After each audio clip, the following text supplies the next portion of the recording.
Hello and welcome to the online platform of Rouse Academy for Competitive Exams. And I, Pragya Pandey, welcome you all to our very special series on daily news review. So, without wasting any time, let's see what is in the news.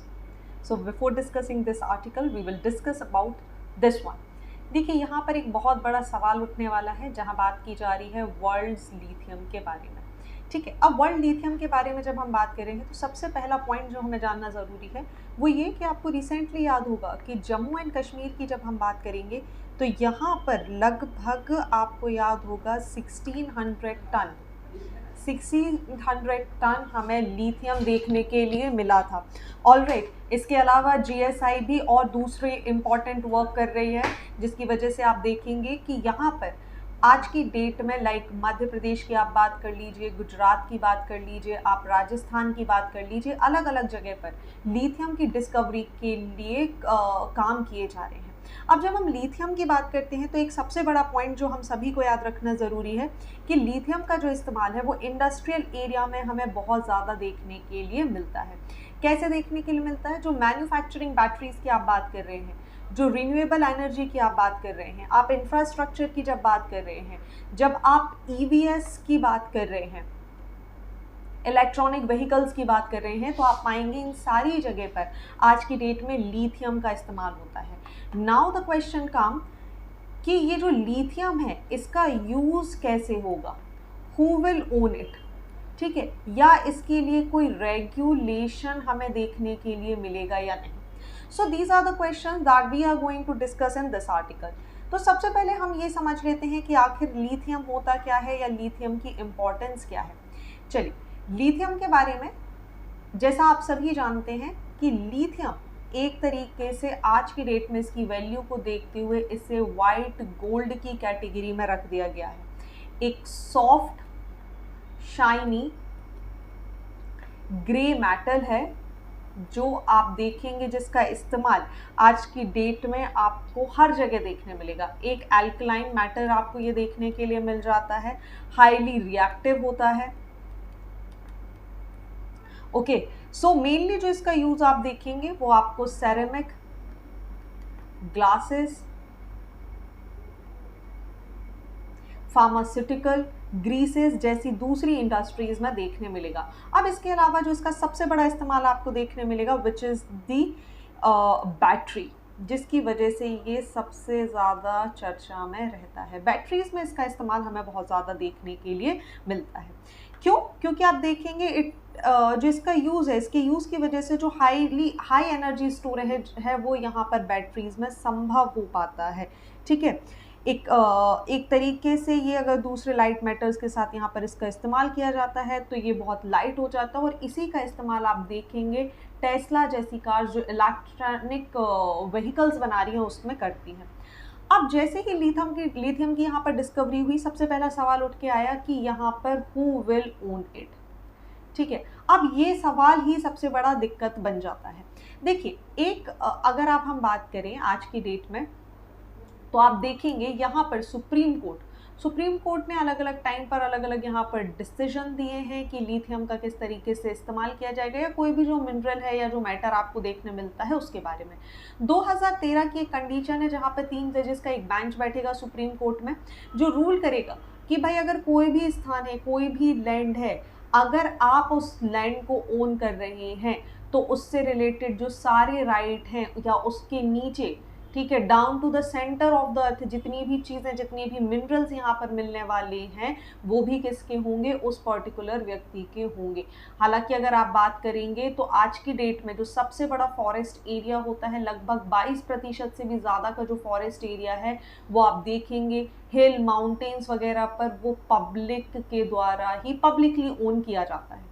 तो supreme court ने यहाँ पर एक और decision दे दिया इसी के against में जाते हुए। आप देखेंगे कि ठीक है, ये यूनियन गवर्नमेंट यहाँ पर क्या कर सकती है, ये बैन कर सकती है किसी भी प्राइवेट सेक्टर को। ध्यान से देखिए क्या कर सकते हैं, they can ban any private sectors from mining into the sensitive minerals. ठीक है, कैसे? जैसे इसका एक बहुत अच्छा एग्जाम्पल हमें देखने मिलेगा यूरेनियम के केस में, जब 1962 में हम यूरेनियम के लिए काम कर रहे थे, तो एटॉमिक एनर्जी एक्ट 1962 लेकर आया गया और यहीं पर एक नई कैटेगरी यहाँ पर बना दी गई, जिसमें हमने बोल दिया कि जो इम्पॉर्टेंट मिनरल्स होते हैं, ठीक है, इसके लिए जो हमारी यूनियन गवर्नमेंट है वो चाहे तो किसी प्राइवेट प्लेयर को यहाँ पर रोक सकती है। सो ये तो पहली चीज़।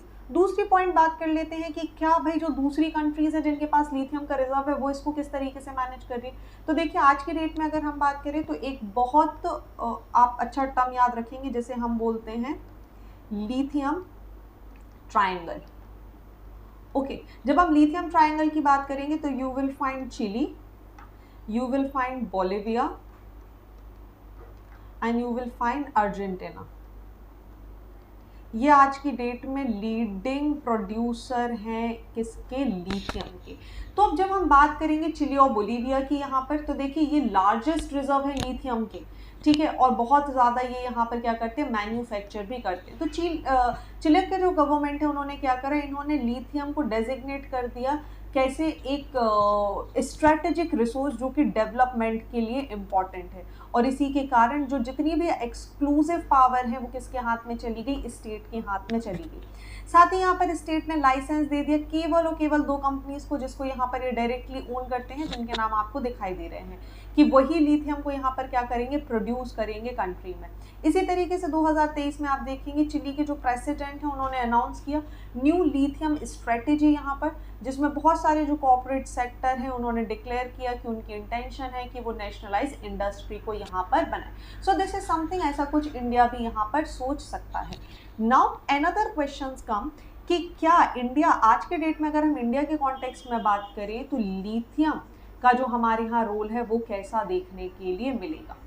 तो आप समझिए इंडिया का जो इंडस्ट्रियल सेक्टर है या इंडिया का जो इलेक्ट्रॉनिक व्हीकल सेक्टर है वो आप देखेंगे तो आप पाएंगे कि लगभग उसकी वैल्यू 383.5 मिलियन थी 2021 में, और जिसके एक्सपेक्ट होने के चांस है 152.21 बिलियन इन 2030, विच मीन्स अगर इंडिया EVs व्हीकल्स को यहाँ पर बना रहा है तो इंडिया को किसकी आवश्यकता है, लिथियम की। और फॉर लिथियम यहाँ पर सबसे बड़ा क्वेश्चन आ जाएगा, जो 1600 मिलियन टन का लिथियम हमें देखने मिला है जम्मू एंड कश्मीर से, उसका एक्सट्रैक्शन किस तरीके से होगा। नॉट अलोन द एक्सट्रैक्शन, इसका इस्तेमाल किस तरीके से किया जाएगा, क्योंकि लिथियम बहुत ज़्यादा इम्पॉर्टेंट हो जाता है। अब यहाँ पर कुछ कॉन्स भी हैं जिनको हमें डिस्कस कर लेना चाहिए। सबसे पहला और सबसे बड़ा कॉन जो हमें देखने मिलेगा which is the environmental impact. ठीक है, जब हम इन्वायरमेंटल इम्पैक्ट के बारे में बात करते हैं तो आप देखिए ऐसा ऑब्जर्व किया गया है कि जो एनवायरनमेंट है, वाटर सॉइल की जब हम बात करते हैं तो उस पर एक बहुत नेगेटिव इम्पैक्ट पड़ेगा, क्योंकि लिथियम का एक्सट्रैक्ट करने से जब आप देखेंगे तो बहुत वाटर इंटेंसिव ये प्रोसेस होती है, जिसमें लगभग 2.2 मिलियन लीटर वाटर यहाँ पर खर्च हो जाएगा सिर्फ 1 टन लिथियम को एक्सट्रैक्ट करने में, जो अपने आप में बहुत ही ज़्यादा क्या है, हमारे लिए एक्सपेंसिव साबित होगा। दूसरी बात अगर हम डिस्कस करें तो दूसरा हमें देखने मिल जाएगा impact on the Himalayan ecosystem. Himalayan ecosystem पे क्या इम्पैक्ट देखने मिलेगा, देखिए एक फ्रेजाइल चेन है, सेंसिटिव जोन है यहाँ पर। इसका एक बहुत बड़ा एग्जाम्पल आप देखेंगे जोशीमठ। तो यहाँ पर इन चीज़ों को भी ध्यान में रखते हुए हमें एक्सट्रैक्शन करने होंगे। तीसरी बात अगर हम करें तो हिमालयन रीजन या जम्मू कश्मीर की जब आप बात करेंगे तो लॉस होगा आपको बायोडाइवर्सिटी का। क्यों, क्योंकि ये वो एरिया है जहाँ पर आपको बहुत ज़्यादा डाइवर्स इकोसिस्टम देखने के लिए मिलेगा। रिवर सिस्टम, जब हम रिवर सिस्टम की यहाँ पर बात करते हैं, जैसे आप इंडस रिवर सिस्टम की बात कर लीजिए, गंगा रिवर सिस्टम्स की बात कर लीजिए, जो बहुत सारी रिवर सिस्टम हैं उनको यहाँ पर इम्पैक्ट पड़ेगा, क्योंकि माइनिंग होगी, माइनिंग की वजह से पॉल्यूशन होगा, ये पॉल्यूशन जाके आपका रिवर्स में मिलेगा और अल्टीमेटली आपकी रिवर्स क्या हो जाएंगी, यहाँ पर वापस बहुत ज़्यादा कंटामिनेट हो जाएंगी या पॉल्यूट देखने के लिए मिलेगी। नेक्स्ट अगर हम बात करें तो बहुत सारी कंडीशन है जिसमें आपको लोकल जो कम्युनिटी है उन पर नेगेटिव इम्पैक्ट देखने के लिए मिल सकता है, या फूड सिक्योरिटी से रिलेटेड इश्यूज भी हमें देखने के लिए मिलेंगे। तो ये था इस आर्टिकल के बारे में। आई होप यहाँ तक आपको सारी चीज़ें क्लियर हो चुकी हैं। चलिए आगे बढ़ते हैं अगले आर्टिकल की तरफ, जहाँ बात की जा रही है ढाका और US के कंडीशन को। देखिए अभी रिसेंटली क्या चल रहा है, यूएसए ने अपनी एक नई पॉलिसी निकाली है, अपनी न्यू वीज़ा पॉलिसी यहाँ पर यूएसए ने डिक्लेयर कर दी है। और as per the new USA policy, let's understand that policy first. इन्होंने क्या बोला है कि कोई भी ऐसा व्यक्ति, कोई भी बांग्लादेश का ऐसा व्यक्ति जो क्या कर रहा है, जो डेमोक्रेटिक इलेक्शन को हैम्पर करने की कोशिश कर रहा है या इस प्रोसेस को हैम्पर करने की कोशिश कर रहा है, जो वर्तमान में यहाँ पर है या जो प्रीवियसली इस डेमोक्रेसी को हैम्पर करने की कोशिश कर चुके हैं, वो दोबारा कोई भी ऐसा मेंबर, बांग्लादेशी मेंबर जो क्या कर रहा है, इसका ऑपोजिशन कर रहा है, वो क्या करेंगी, चाहे मेंबर ऑफ पार्लियामेंट हो, लॉज हो, लॉ इन्फोर्समेंट बॉडी हो, जुडिशरी हो, सिक्योरिटी सर्विसेज हो, इन सभी को यहाँ पर क्या कर दिया जाएगा, यूएस में एंट्री से बैन कर दिया जाएगा। अब ये थी एक घटना। अब देखिए समझ लेते हैं कि हम ये टॉपिक क्यों पढ़ रहे हैं। देखिए एक तरफ है आपके पास बांग्लादेश, ठीक है, एक तरफ है आपके पास हमारा प्यारा भारत, ठीक है। अब अगर हम बात करें तो बांग्लादेश के थोड़े अच्छे रिलेशन हैं किसके साथ, यूएसए के साथ, थोड़े अच्छे, यहाँ पर ऐसा बोल सकते हैं। बांग्लादेश हमारे एक बहुत अच्छा इंडिया का क्या देखने मिल जाएगा आपको, पड़ोसी। अब बांग्लादेश इंडिया का पड़ोसी है, यहाँ पे सबसे बड़ी दिक्कत होना शुरू होगी चाइना को। अब जैसे चाइना की जो पॉलिसी रही है, चाइना ने नेपाल के साथ भी सेम सिचुएशन करी थी कि वो नेपाल में अपना यहाँ पर जो फुटफॉल है उसने बढ़ाया, नेपाल के ऊपर इसने बहुत सारा प्रेशर क्रिएट किया, और जो आज की डेट में आप देखेंगे वो बहुत ज़्यादा नेपाल में जो इन्वॉल्वमेंट है वो चाइना का देखने मिलेगा। In a similar manner what China is doing, China इसी तरीके का एक प्रेशर क्रिएट कर रहा है बांग्लादेश पर, ठीक है। अब इंडिया यहाँ क्या चाहेगा, India will think, late me also right here, India अब चाहेगा कि जो बांग्लादेश है ये प्रो यूएसए होना इंडिया पसंद करेगा रादर देन दी प्रो चाइना फर्स्ट थिंग, ठीक है। अब बांग्लादेश की अगर हम बात करें तो इनकी भी एक और कंडीशन है, यहाँ पर एक और घटना घट गई इसी के साथ, रशिया का इन्वॉल्वमेंट भी हम देखेंगे कि बांग्लादेश ने क्या किया हुआ है, यहाँ पर इन्होंने बहुत सारा पैसा लिया हुआ है, ये न्यूक्लियर रिएक्टर यहाँ पर इस्टेब्लिश कर रहे हैं with the help of whom, with the help of none other than but the Russia. अब आप इस पूरी पिक्चर को बहुत अच्छे से समझिए तो एक तरफ आ गया कौन, रशिया, जहाँ पर रशिया और यूएसए आज की डेट में बहुत सारे सैंक्शंस में चल रहे हैं, एक टसल चल रहा है। दूसरा यूएस और चाइना, जहाँ पर भी आप देखेंगे कि यूएस नहीं चाह रहा है कि चाइना का कोई भी रोल आपको कहाँ पर देखने मिले, साउथ ईस्ट एशिया में आपको इसका इन्वॉल्वमेंट देखने मिले।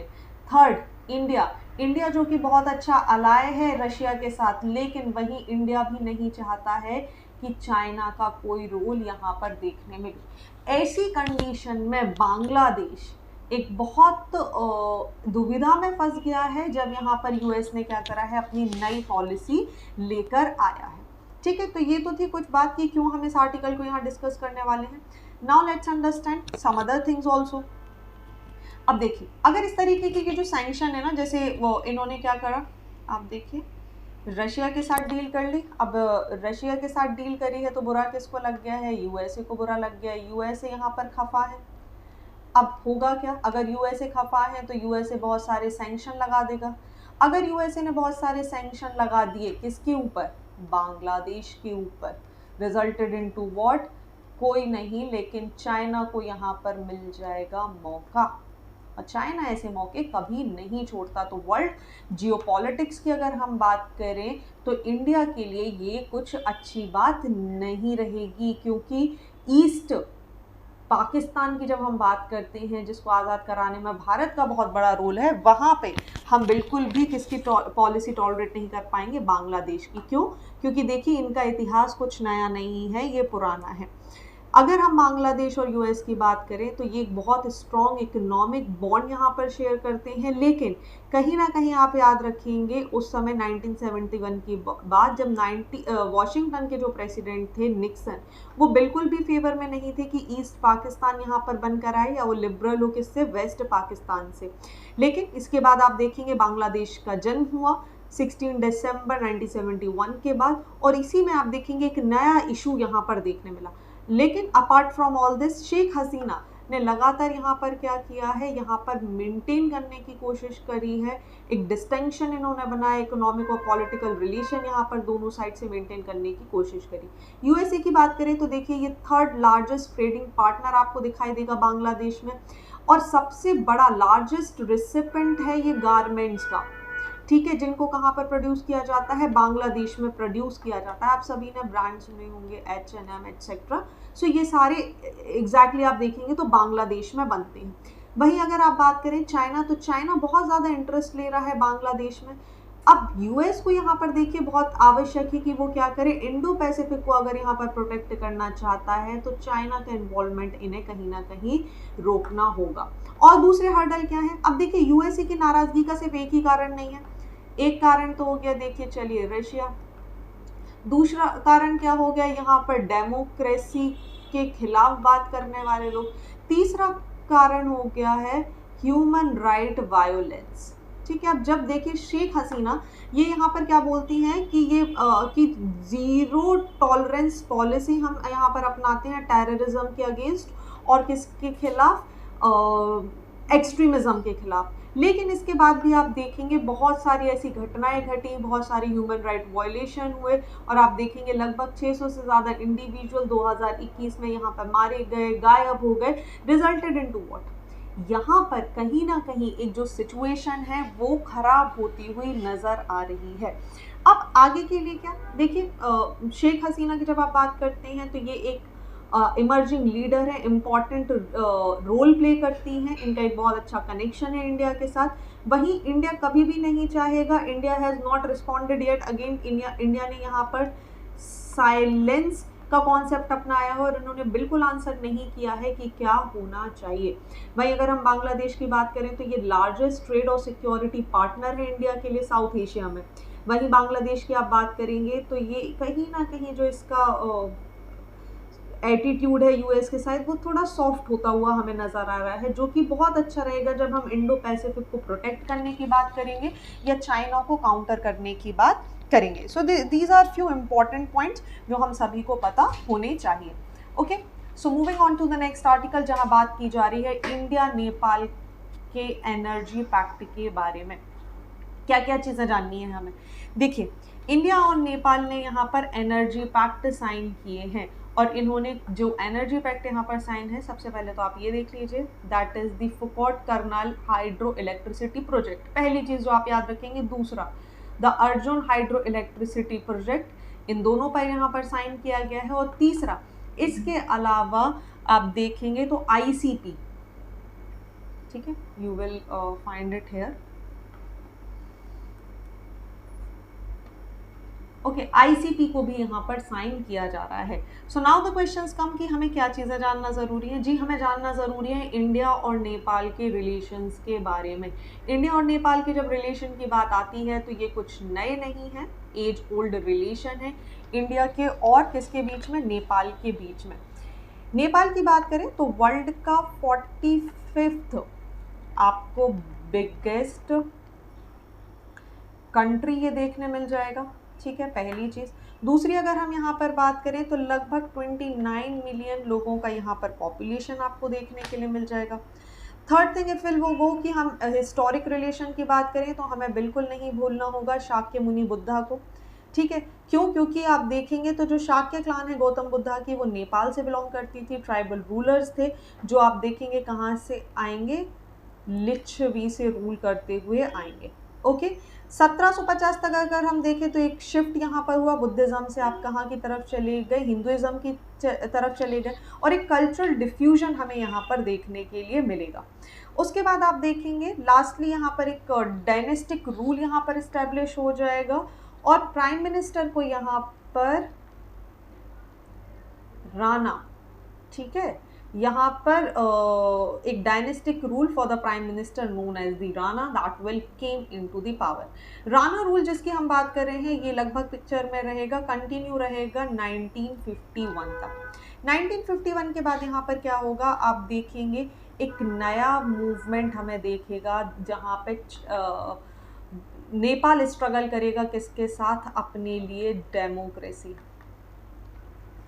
डेमोक्रेसी स्ट्रगल को हम थोड़ा सा यहाँ समझ लेते हैं, इंपॉर्टेंट है हमारे लिए। 1951 के बाद जब राणा रूल यहाँ पर आउटस्टिंग हो जाएगा, जो मोनार्की है वो कंटिन्यू करेगी डोमिनेट करने के लिए किसको, नेपाल को।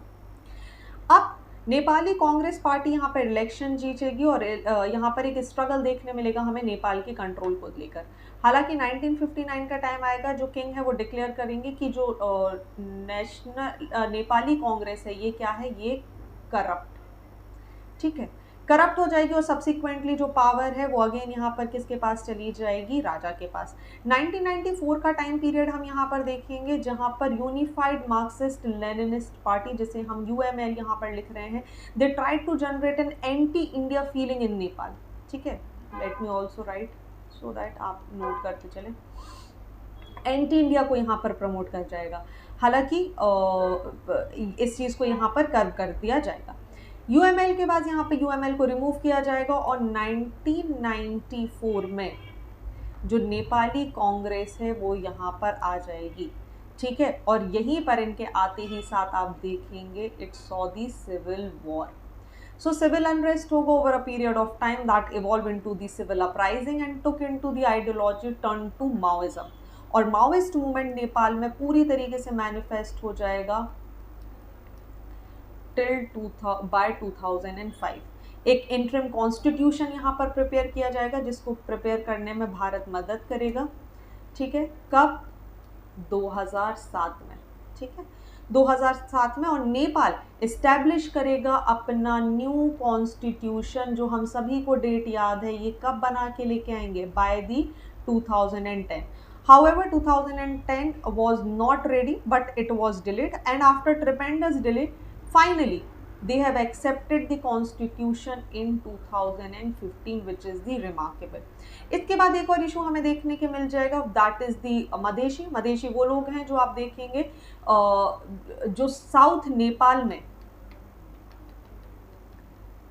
इन the region of the Terai, जो तराई क्षेत्र है वहां पर मदेशीज आपको देखने मिल जाएंगे, MADHESIS इट इज, ओके, देखने के लिए मिल जाएंगे, जो इंडिया की बॉर्डर के बहुत ही ज्यादा क्लोज है। They have always been discriminated against Paharis और the people living in the upper area. तो यहाँ पर एक टसल आ जाएगा कि अपर एरिया में कौन रहते हैं और लोअर एरिया में कौन रहते हैं। रिजल्टेड इनटू व्हाट, बहुत सारे जो मदेशीज हैं ये यहाँ पर डिस्क्रिमिनेशन को फेस करते हुए ये कहाँ पर आ जाएंगे, ये इंडिया के आसपास के क्षेत्र में आ जाएंगे, ओके। सो आज भी मदेशीज आप देखेंगे तो ये डिमांड कर रहे हैं कि हमारा रोल क्या है, हमारा इंपॉर्टेंस क्या है, उसके बारे में हमसे बात की जाए, जो आज भी क्या है, क्वेश्चन मार्क बनी हुई है, ओके। अब इस सारी पिक्चर को अगर हम देखते हुए आगे बढ़े तो यहाँ पर इंडिया की बात करें तो आप देखिए फ्रेंडशिप ट्रीटीज हमें देखना जरूरी है। इंडिया और नेपाल, यहाँ आप याद रखेंगे 31 जुलाई 1950 को एक यहाँ पर ट्रीटी ऑफ फ्रेंडशिप टाइप करेंगे। ट्रीटी ऑफ फ्रेंडशिप यहाँ पर टाई होगी, जहाँ पर 7 डिकेड्स के बाद यहाँ पर देखेंगे एक नए और रिवाइव फ्रेंडशिप की बात की जाएगी। जो फीचर्स हैं ट्रीटी के वो बोलेंगे, जैसे कुछ बातें आप याद रखेंगे, ब्रेक डाउन करेगा relationship between the two nations, it extends the mutual peace आपको देखने मिल जाएगा, फ्रेंडशिप आपको देखने मिल जाएगा, सोवेरेनिटी को यहाँ पर रिस्पेक्ट करने की बात की जाएगी। नेपाल जो ट्रीटी थी उसके हिसाब से Nepal would consult India when ever the undertake any arms imports from any nation other than India. तो ये एक ट्रीटी का बहुत पार्ट था। ट्रीटी के हिसाब से आप देखेंगे नेशन यहाँ पर क्या करेंगे, एक नेशनल ट्रीटमेंट एक दूसरे को देंगे।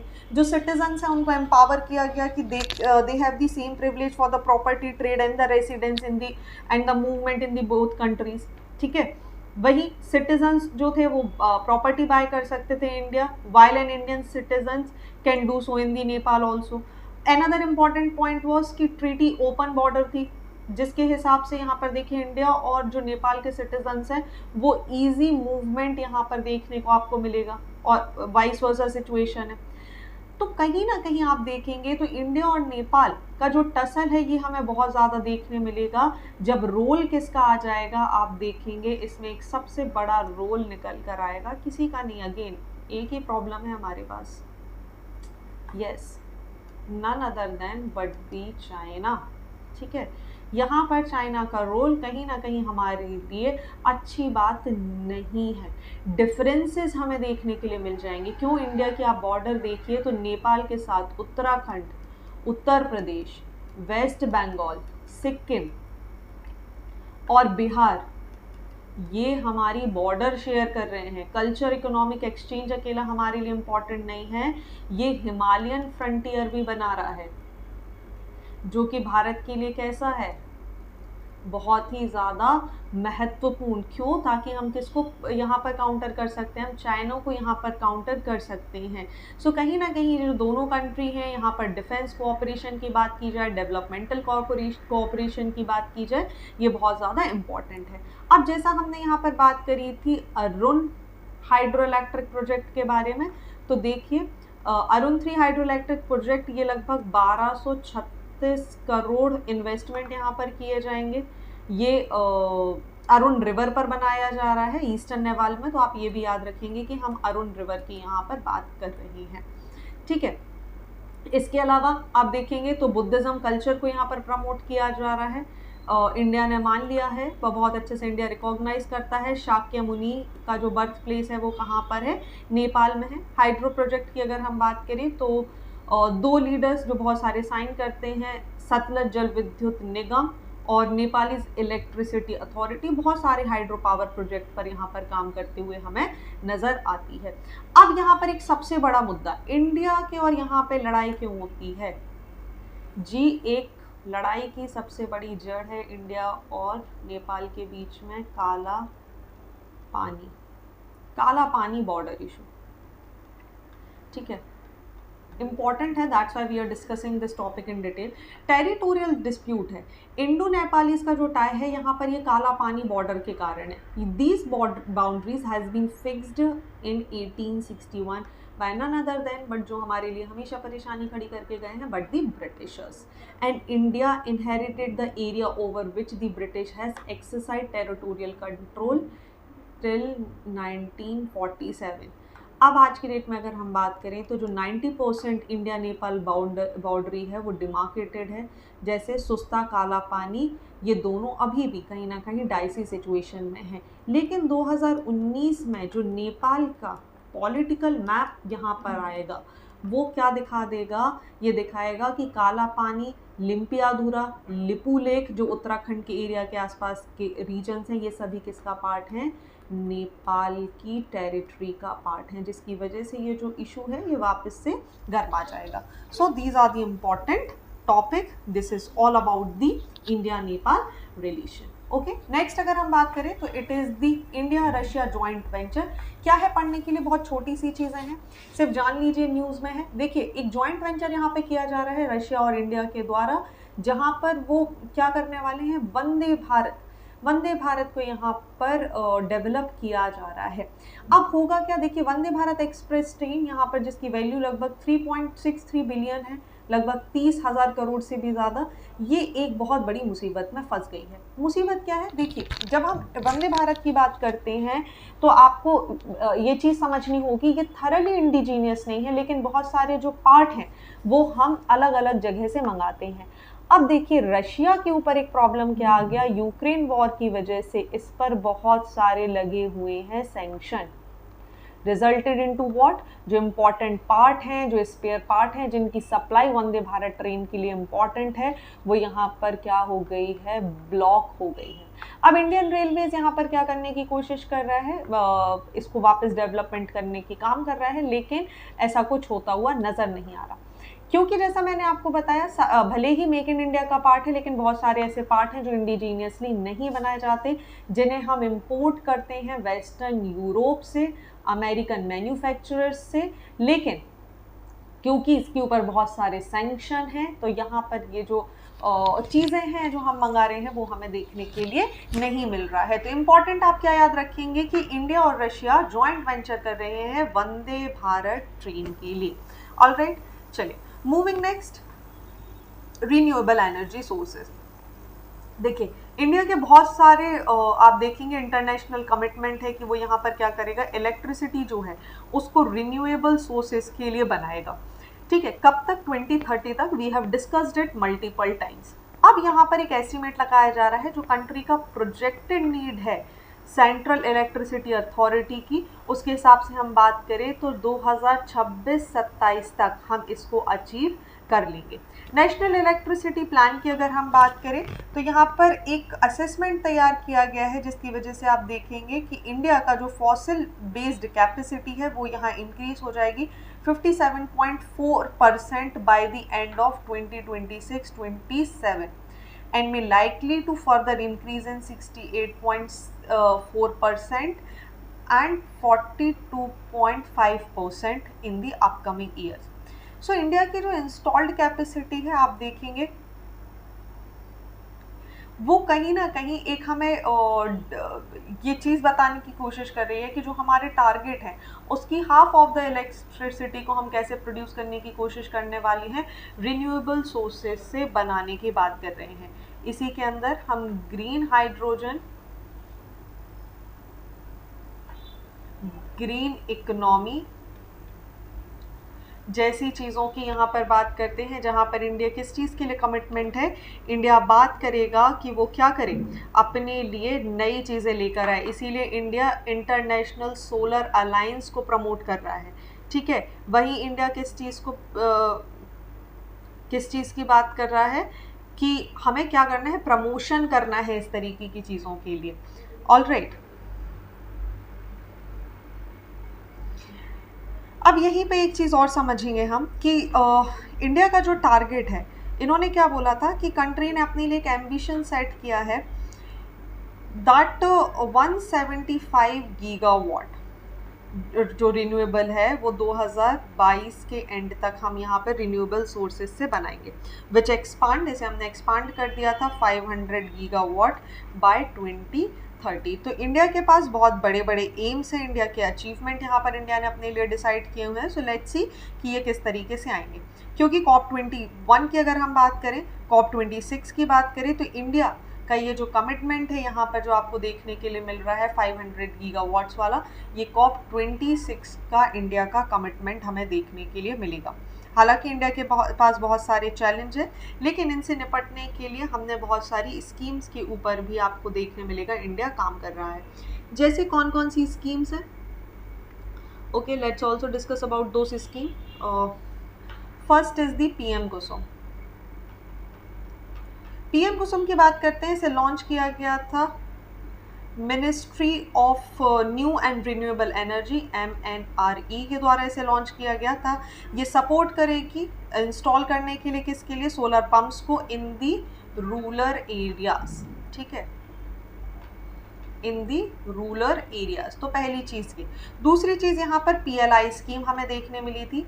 PLI स्कीम की बात करें तो इसका इंसेंटिव स्कीम थी national programme on high effect efficiency solar PV module that was introduced with an outlay of 4,500 crore to support and promote the manufacturing of the efficiency solar PV modules including vertical component cells, water ignits etc. वहीं solar park scheme हम यहाँ पर देखेंगे।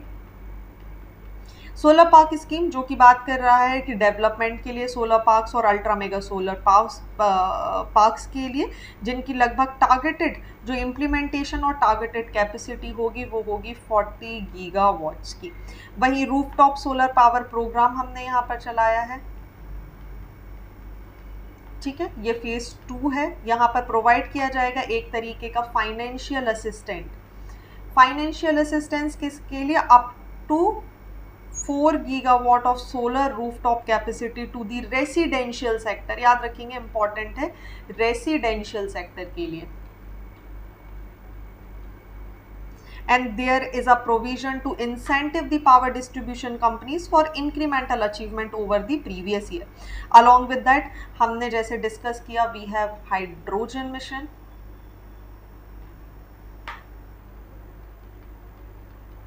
Hydrogen mission, जहां पर announce किया गया है इन नेशनल हाइड्रोजन मिशन को, जो स्ट्रेंथन करेगा, गोल करेगा इंडिया को डेवलप करने के लिए एक ग्रीन इकोनॉमी में। ना ही सिर्फ इंडिया इसको यहाँ पर क्या करेगा, प्रोड्यूस करेगा, बल्कि इंडिया यहाँ पर ग्रीन हाइड्रोजन को एक्सपोर्ट करने का हब भी बनेगा। This is also another thing. इसके अलावा सबसे इंपॉर्टेंट चीज international solar alliance, as we have discuss, 2015 में इसको यहाँ पर लॉन्च किया गया था। Inter governmental treaty based organisation है, जहाँ पर आप देखेंगे यूनाइटेड स्टेट्स ऑफ अमेरिका इसका बन गया था 101st मेंबर।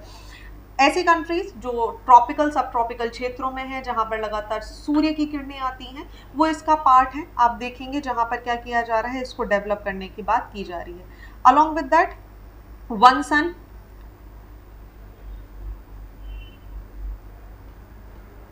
ये जॉइंटली रिलीज किया गया है इंडिया और यूके के द्वारा।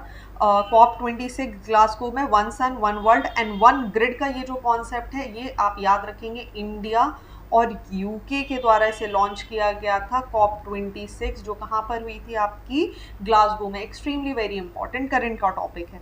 सो इसी तरीके के बहुत सारे मिशन हैं जो इंडिया किसके लिए चला रहा है, अपने रिन्यूएबल पावर प्रोजेक्ट्स के लिए चला रहा है। So these are the important things. चलिए अब आ जाते हैं आज के पहले आर्टिकल पे, जिसको हमने यहाँ पर क्या कर दिया था, आगे पढ़ने के लिए छोड़ दिया था। देखिए यहाँ पर बात की जा रही है इंडिया की मैन्युफैक्चरिंग चैलेंजिंग के लिए। 1991 में जब इंडिया की इकोनॉमिक रिफॉर्म्स आए, उसके बाद आप देखेंगे ग्रेजुअल डिक्लाइन हमें देखने मिल गया, किसमें, जब आप बात करते हैं मैन्युफैक्चर की। ये मैन्युफैक्चर का कॉन्सेप्ट वापस से रिवाइव होगा 2014 में, जब मेक इन इंडिया को यहाँ पर प्रमोट करना शुरू कर दिया जाएगा। लेकिन अभी भी आप देखेंगे तो जो इम्पोर्टेंट सब्सिडीज हैं या जो एक इन्वॉल्वमेंट है लोगों का, वो आपको इस सेक्टर में देखने के लिए नहीं मिलेगा। कारण क्यों? देखिए सबसे पहले तो यहाँ पर बहुत ही छोटा सा आर्टिकल है, सिर्फ समझ लीजिए इसको। यहाँ पर डिमांड बहुत ज़्यादा कम है, पोवर्टी है। पोवर्टी की वजह से जो मिडिल क्लास माइंडसेट जिसे हम बोलते हैं, कई बार जो मैन्युफैक्चरिंग सेक्टर में यहाँ हमें देखने के लिए मिलता है, वो हमें नहीं देखने मिल पाता। एजुकेशन की बात करें तो एजुकेशन के स्तर भी हमारे खराब है। क्यों? क्योंकि सबसे पहले यहाँ पर किसी तरीके का कोई इंस्ट्रूमेंट हमारे पास नहीं है जिसमें हम वोकेशनल एजुकेशन पे कोई भी चेक एंड बैलेंस यहाँ पर कर सकें। साथ ही हमारे पास ऐसा कोई पैरामीटर भी नहीं है जहाँ पर हम इंडस्ट्रियल सेक्टर में किस तरीके से वोकेशनल एजुकेशन की सहायता से हम मैन्युफैक्चरिंग यूनिट को आगे लेके जा सकते हैं, इसके बारे में भी बात नहीं की जा रही। अब सबसे चौंकाने वाली बात, इंडिया का जो नेशनल इनकम है 2022-23 में, इसने मैन्युफैक्चरिंग जो ग्रोथ है ये सिर्फ 1.3% रही है, जो कि बहुत ही ज़्यादा कम है। जब हम बात करते हैं एग्रीकल्चर या आप सर्विस सेक्टर की यहाँ पर बात करते हैं, तो मैन्युफैक्चरिंग सेक्टर हमारा बहुत ज़्यादा पीछे रह जाता है। ठीक है, अब जो बेसिक नेसेसिटीज़ हैं, आप हाउस होल्ड डिमांड्स की बात कर लीजिए मैन्युफैक्चरर्स के लिए, जैसे आप देखेंगे फूड, हाउसिंग, हेल्थ, एजुकेशन, इसमें से कुछ भी यहाँ पर क्या हो रही है, फुलफिल होती हुई हमें नज़र नहीं आ रही है। जैसा मैंने आपको बताया, इसका क्रक्स यहाँ पर वोकेशनल एजुकेशन का एक चेक एंड बैलेंस हमें नहीं देखने मिल पाएगा। तो जब तक ये सारी चीज़ें चेंज नहीं होंगी, India can never come forward with the concept of manufacturing hub, जिसको हम बनाने की बात कर रहे हैं। ओके, सो ये थे आज के इंपॉर्टेंट आर्टिकल। आई होप आपको सारी चीज़ें क्लियर हो चुकी होंगी। So thank you for watching this video. Do not forget to hit like button, comment your valuable feedback and also press the subscribe button to never miss any updates. Please follow us on Instagram and Facebook. Links are given below in the description box. And with the end, I want to tell you something. 5th जून को browse academy conduct करने वाला है mega scholarship test. इसकी अधिक जानकारी के लिए आप ब्राउज अकेडमी की वेबसाइट पर जा सकते हैं, जहां से आपको सारी जानकारी देखने के लिए मिल जाएगी। So thank you and see you tomorrow.